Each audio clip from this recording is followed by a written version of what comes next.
today we are going to address Karl Marx, and we will be referring to the entire notes that I have given you. So please understand, and you will have to draw this diagram in order to understand what Karl Marx talks about, and the entire sociological understanding of how Karl Marx gave an explanation of the entire history of human society in terms of class struggle, except the very first prehistoric society.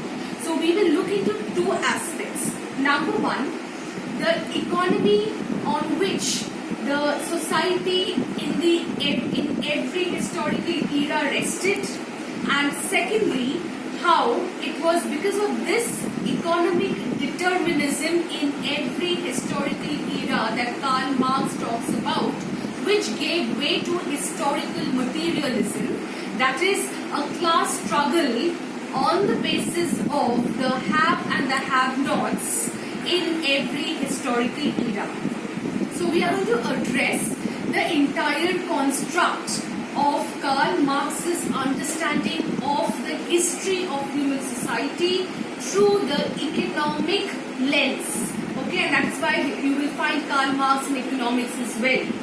So let's get back to what Karl Marx has to speak about in terms of the history of human society and how the history of human society has been a history of class struggle, as he has quoted, to quote Karl Marx again, that the history of hitherto existing society is a history of class struggle. Let's see how he explains this. He explains this with the concept or with the understanding of historical materialism. What do you understand by historical materialism? Historical materialism basically means that the entire history of human society has been subjected to materials, have been subjected to the economic materials which you can touch, which you can see, which you can feel, which you can observe.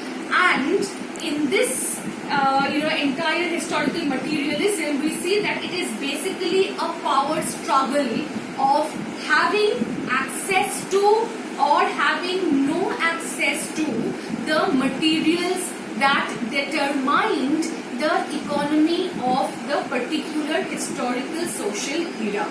As simple as that. So we will look into how the history or evolution took place, history of the human society has taken place through the line of evolution, and how in every historical era the economy has changed, but yet each of these economy has had the material competition between the two classes that Karl Marx has identified in terms of the haves and the have-nots. And hereby it is very important for me to mention as well that Karl Marx has reduced the entire human society on the basis of economy, as a result of which his critique has often talked about him being an economic determinist. So Karl Marx have often been called or criticized due to his economic deterministic theory of historical materialism. Why is it so? Let's see, why is he called an economic determinist, or why is there a criticism against him? The fact is we have done this. You see, he talks about every society has this structure. The structure of the apex, the pyramid structure, of which he says that every society's base is constituted of the economy.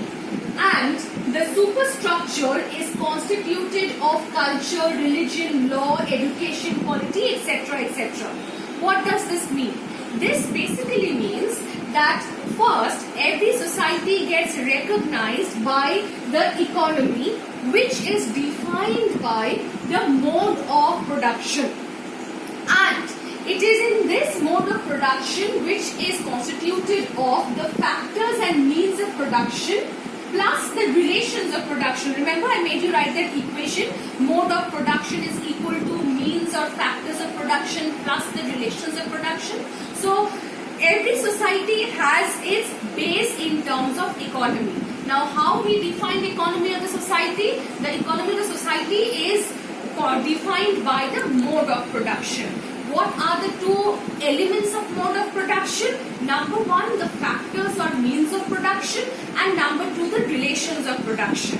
So, it is with this economic mode of production that the upper half, that is the superstructure of so many culture, religion, law, education, polity gets constructed and designed. How? You see, he says that in the economic base, the ones who come to rule, that means that the people who have control over the maximum factors or means of production are the rulers, the have class. And it is this have class who further go to design the culture, to design religion, to design law, education, polity, etc. For example, I'll give an example.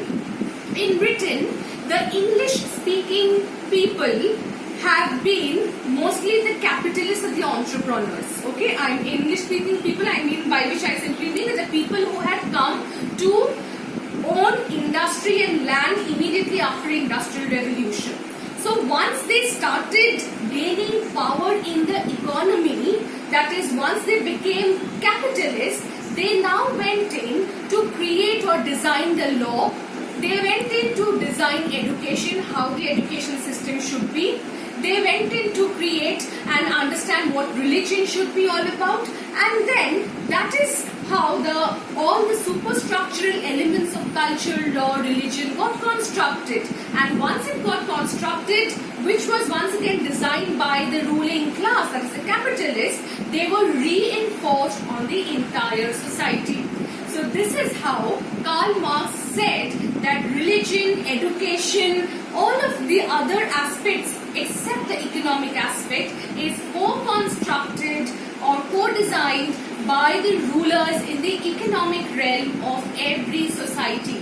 And that is why he said that the religion is the opium of the masses. What does this mean? This basically means that, giving a small narrative. For example, I am a capitalist class and I say that, the laborers should be following a religion which tells them that you should work as much as possible to please your master. Once you please your master, you will feel that you are doing something good and you will get a very good place, or you probably will get a place in the heavens. So once I make this religious law and I reinforce this, of course the laborers do not have that much of education to question it. So they come to believe that they will have to work utmost, give their heart and soul hard work to please their capitalist masters in order to get a place in the heavens.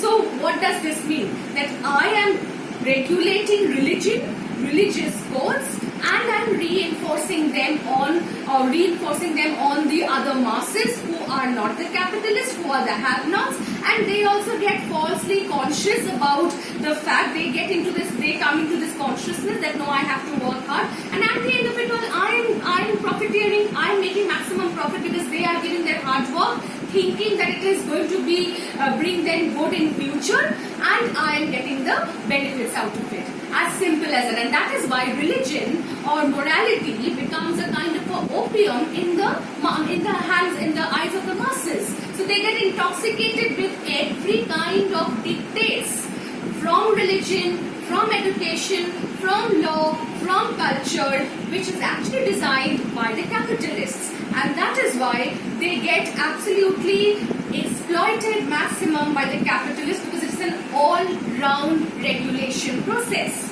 Okay, so that is why Karl Marx said that this has been the base and superstructural relation between every society's economy and the rest of the realms, rest of the aspects. Okay, now saying so, I hope you understood this. Saying so, I would now move on to how historical materialism moves forward, or what is the force which makes the society change, or which made the society change throughout the history of humankind.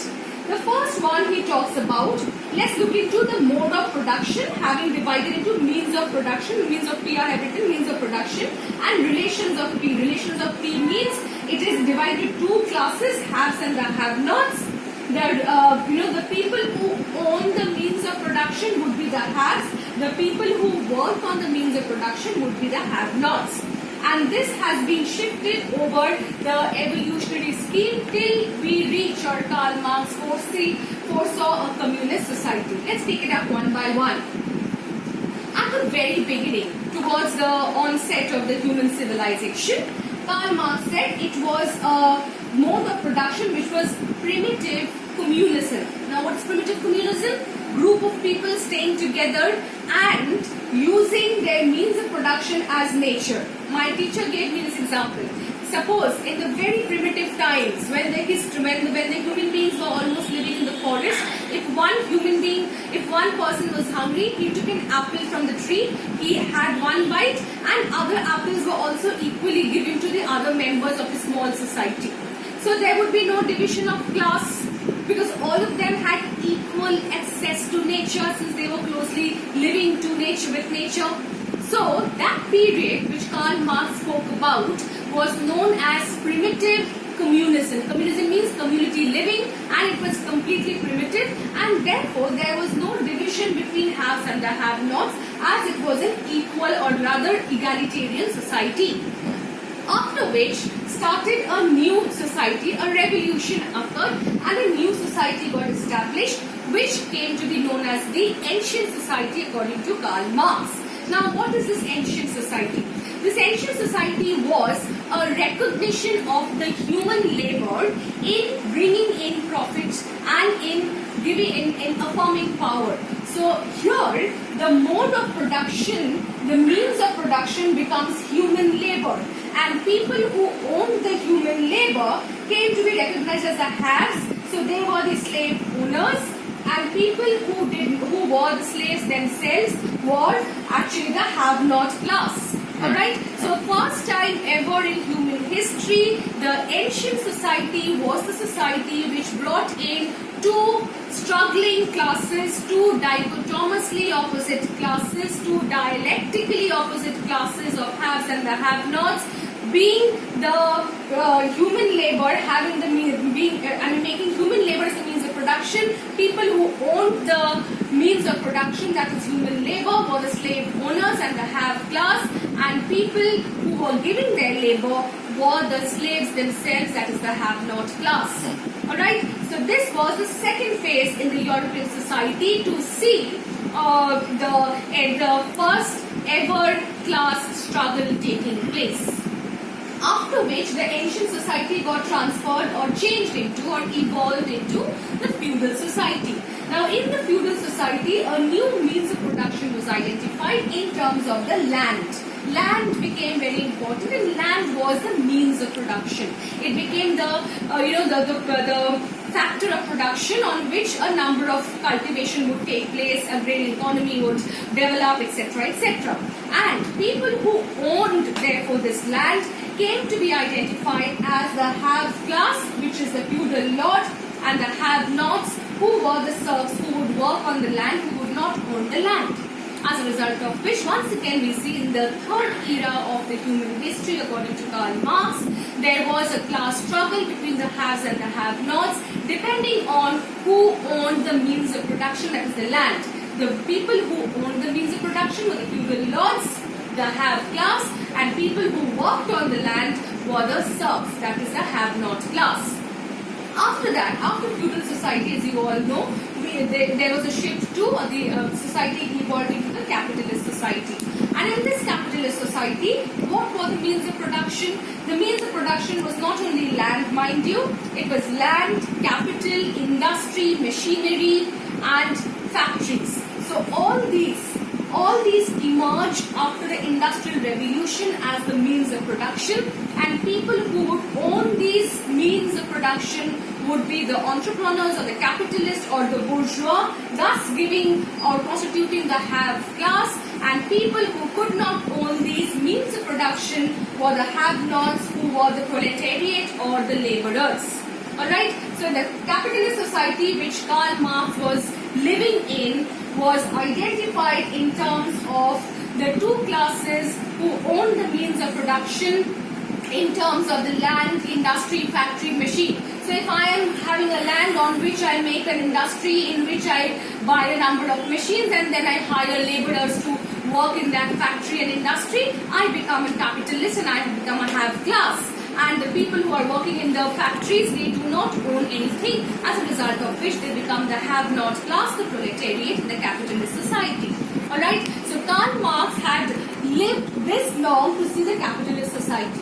However, being very, very sensitive to the conditions of laborers in the capitalist society, what he talked about was that there will be a revolution. The revolution would be by the proletariat, the have-not class, against the capitalist class, the bourgeois class, and there would be an entire overthrow of power. So much so that the proletariats entirely would come to rule, and there would be no privatization or private bourgeois class existing in the new society that Karl Marx foresaw. And it is this society which he termed as the communist society. A communist society which would be one where there would be no class struggle and where there would be no power.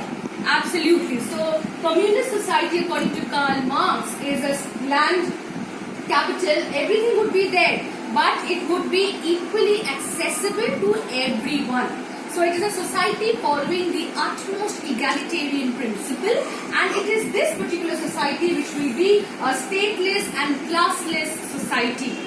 Alright, so basically you see we began from primitive communism according to Karl Marx, and we will go back to the communist society.